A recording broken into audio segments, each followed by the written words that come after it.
सभी दोस्तों को G23 स्टोरी चैनल की तरफ से नमस्कार। आज की कहानी का शीर्षक है फर्ज। इतने बड़े मकान में मालिक को अकेला देखकर रमुआ को बड़ी हैरानी होती।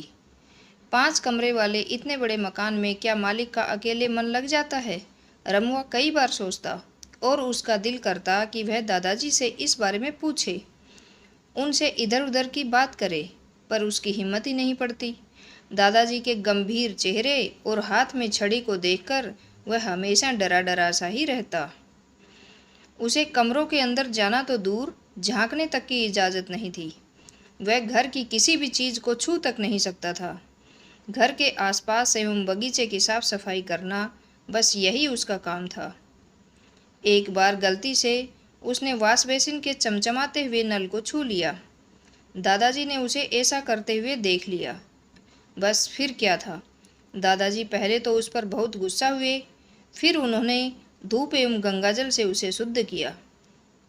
वह बहुत डर गया था। उसने हाथ जोड़कर दादाजी से माफ़ी भी मांगी, पर उसकी समझ में यह नहीं आया कि उसके नल छूने से वह अपवित्र कैसे हो गया। एक दिन दादाजी बगीचे में टहल रहे थे और रमुआ को सफाई के बारे में दिशा निर्देश दे रहे थे। अचानक उन्हें कुछ हुआ और वे धड़ाम से गिर पड़े। रमुआ दौड़कर उनके पास आया, दादाजी दादाजी।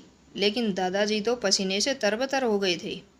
उनका चेहरा भी फीका पड़ गया था। रमुआ जल्दी से भागकर अंदर गया। उसने घर के नौकर को आवाज़ दी, लेकिन दुर्भाग्यवश उस समय घर का नौकर घर में नहीं था। अब वह क्या करे? वह भागकर पास में ही एक डॉक्टर महोदय को बुला लाया। डॉक्टर ने आकर दादाजी को देखा और सुई लगाते हुए बोले, फ़ौरन टैक्सी लाकर इन्हें अस्पताल भिजवाओ, इन्हें दिल का दौरा पड़ा है। रमुआ दौड़कर टैक्सी लाया। डॉक्टर साहब की मदद से उसने दादाजी को टैक्सी में लिटाया और अस्पताल ले गया। करीब 8-10 दिन अस्पताल में रहकर दादाजी स्वस्थ हो गए। वे घर लौटे। टैक्सी की पिछली सीट पर दादाजी और अगली सीट पर रमुआ बैठा हुआ था।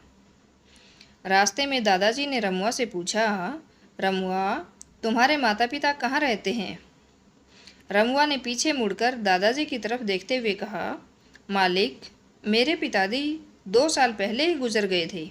माँ बचपन में ही चल बसी थी, रमुआ ने दुखी होते हुए बताया, और माता पिता की अतीत की यादों में खो गया। फिर तुम किसके पास रहते हो? दादाजी ने पूछा। अपनी चाची जी के पास रहता हूँ मालिक। मैं 8-10 कोठियों में सफाई का काम करता हूँ और सारी की सारी तनख्वाह भी चाची जी को दे देता हूँ, फिर भी वह मुझे मारती रहती है, रमुआ ने रुआंसे स्वर में कहा। अब वह तुम्हें कभी नहीं मारेगी, दादाजी शांत स्वर में हुए और बोले। बातों ही बातों में घर भी आ गया और घर के सामने आकर टैक्सी रुक गई। दादाजी नीचे उतरे और बोले, रमुआ, मुझे सहारा देकर अंदर पहुँचाओ।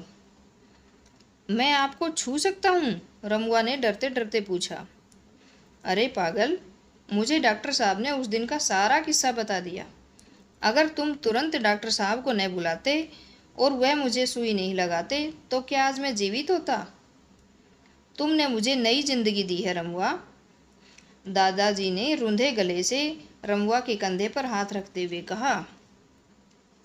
यह तो मेरा फर्ज था मालिक, रमुआ ने उन्हें सहारा देते हुए कहा। फर्ज? कैसा फर्ज? आजकल तो अपने भी फर्ज नहीं निभाते। मेरे 2 बेटे और 2 बेटियां हैं, सभी अपने अपने में ही मस्त हैं। किसी को मेरी कोई चिंता नहीं है। वे यह भी नहीं सोचते कि उनका बूढ़ा बाप अकेले कैसे रह रहा होगा। कोई बात नहीं, आज मुझे अपना श्रवण जैसा बेटा मिल गया।